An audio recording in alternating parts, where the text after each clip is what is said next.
Bonsoir à toutes et à tous, bienvenue dans votre magazine Top Sorties, nos bons plans sortis pour ce week-end. Ce sera avec Emmanuel Calafiore en fin d'édition. On trouvera aussi Cola pour ses ch'tis de sortie ce week-end.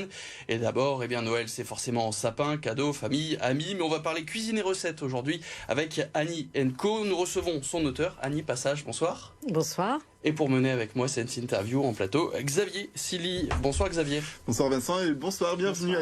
Annie. Merci.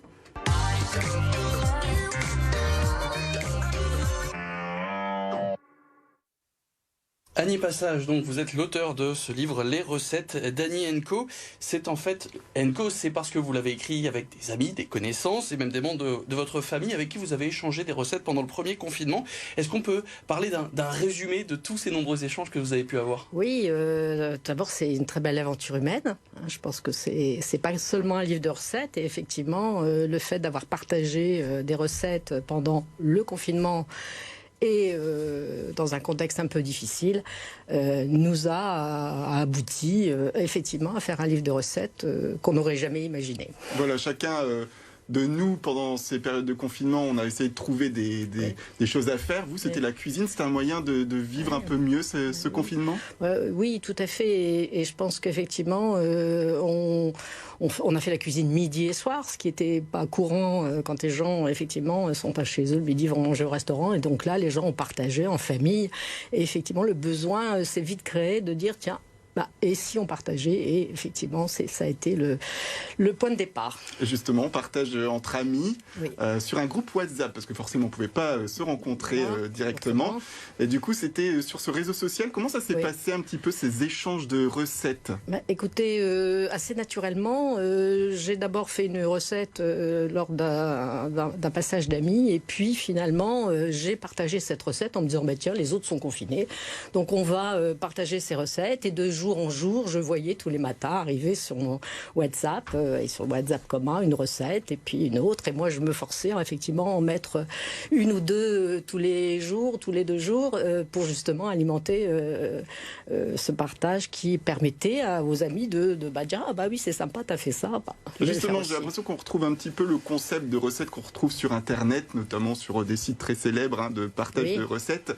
Chacun imitait un peu son grain de sel. Vous envoyez une recette, vous disiez tiens, moi je vais rajouter un peu de ci, un peu de ça.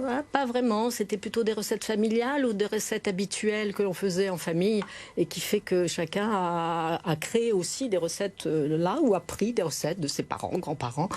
Ça a permis de ressortir certaines recettes, c'était assez étonnant. Et si on lit donc dès le début de ce livre, vous parlez donc de crabe, alors on ne parle pas d'ingrédients, on parle de la maladie qui vous touche. Est-ce qu'elle a joué un rôle dans la création de ce livre? Oui, parce que moi j'étais confinée et en pleine chimio suite à un cancer du sein.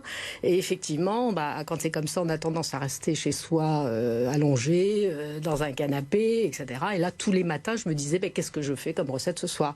Ça m'a permis de me lever tous les matins, d'aller faire les courses, malgré tout pendant le confinement, et d'être vivante et debout. Vraiment. Avec une belle initiative également, puisque ce livre, on invite les téléspectateurs à se le procurer. Les bénéfices vont être reversés au centre Oscar Lambré dans la région. Donc, vous pouvez nous en dire un peu plus? Beaucoup parce que je me dis, un cancer, pourquoi, comment? On se pose toutes ces questions, on n'a pas de réponse. Et je me suis dit, et dont la recherche, et je voulais que ce soit dans la région parce que on est originaire de la région et toute l'équipe des 60 personnes est pratiquement originaire de la région, donc ça avait du sens. Et qu'est-ce qui a été le plus dur du coup dans la conception de ce livre? Ça a été de rassembler toutes ces recettes, ça a été de se choisir, parce qu'il y en a peut-être qui vous ont pas plu dans les recettes qu'on vous a proposées. Oui, non, on a respecté les recettes de chacun, si on avait la recette et une photo, donc voilà, on les a publiées et il faut savoir aussi que on a décidé ça au dernier moment, si vous voulez, tout début octobre de cette année en disant mais on a plein de recettes et si on faisait un livre et effectivement j'ai été aidée de Barbara de Visite Édition qui était une de mes amies qui me dit ici chiche on sort un livre de recettes. Donc effectivement on s'y est mis là à peine 3 mois, 2 mois et demi, ça a été un challenge intéressant. Et avec un choix de recettes 150 Pourquoi 150 150, c'est quand même 160, beaucoup. il y en a même. Ouais, Finalement, à la 160. fin, 160. Un peu plus joue le mieux quand même. Ouais.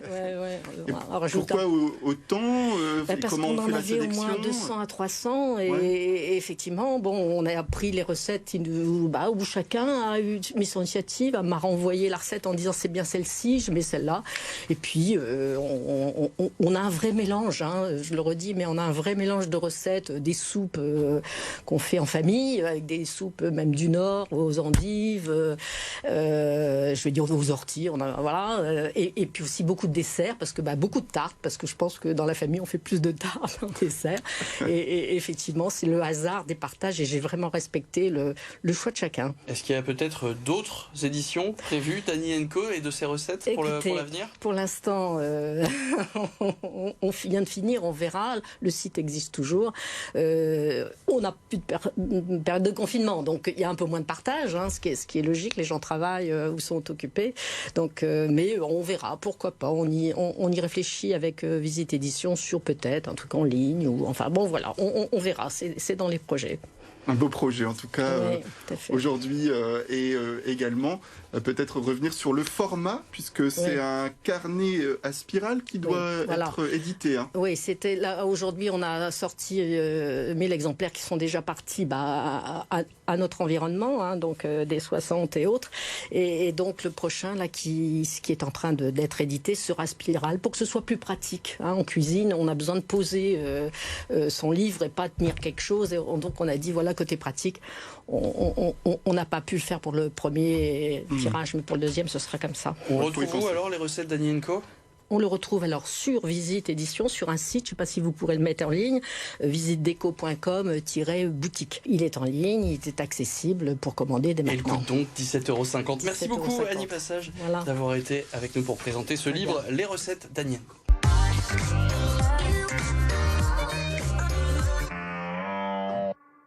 Comme chaque week-end, vous retrouverez donc les ch'tis de sortie, et ce week-end, Cola vous propose de découvrir un humoriste dunkerquois. Il s'appelle Julien Bing et il est en scène le 31 décembre au Spotlight de Lille pour passer un réveillon tout en sourire.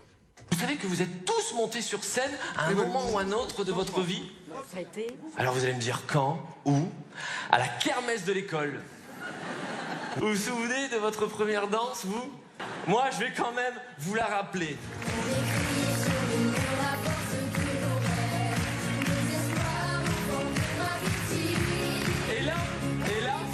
Je sais pas si t'as remarqué, t'as toujours un enfant, il sait pas où il est comme ça.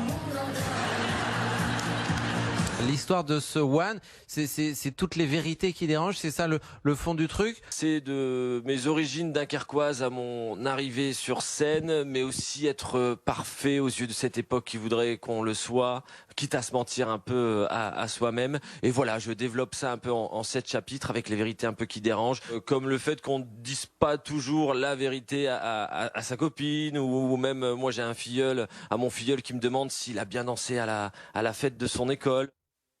Et c'est maintenant l'heure des bons plans pour ce week-end avec Emmanuel Calafiore qui nous rejoint. Bonsoir Emmanuel. Bonsoir Vincent, bonsoir Annie. Bonsoir. Alors on passe donc du théâtre au cinéma avec un film pour petits écrans, le second film même des studios Ankama à Roubaix. Le second film qui s'intitule Princesse Dragon, un film co-réalisé par Toth et Jean-Jacques Denis.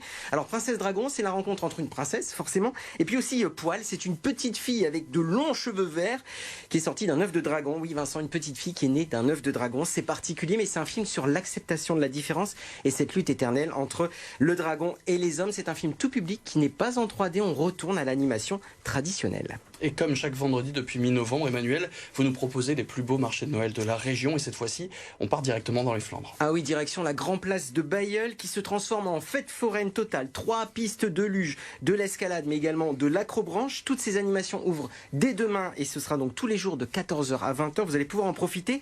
Sous le chapiteau de la Grande Place, il y a une petite restauration. Et puis devant le beffroi, la boîte aux lettres du Père Noël. Donc Vincent, vous pouvez encore aller déposer votre liste. Il est temps. Et puis Père Noël, justement, va descendre du beffroi dimanche à 19h. Je vous rappelle que vous me devez déjà un cadeau de la semaine dernière, un livre donc là cette fois à mettre au pied du sapin, notamment s'il vous reste encore des cadeaux à faire. C'est le dernier roman d'Alex Türk. Alex Türk, c'est un ancien sénateur du Nord et c'était aussi le président de la CNIL. Il a sorti son second roman qui s'intitule Angle mort.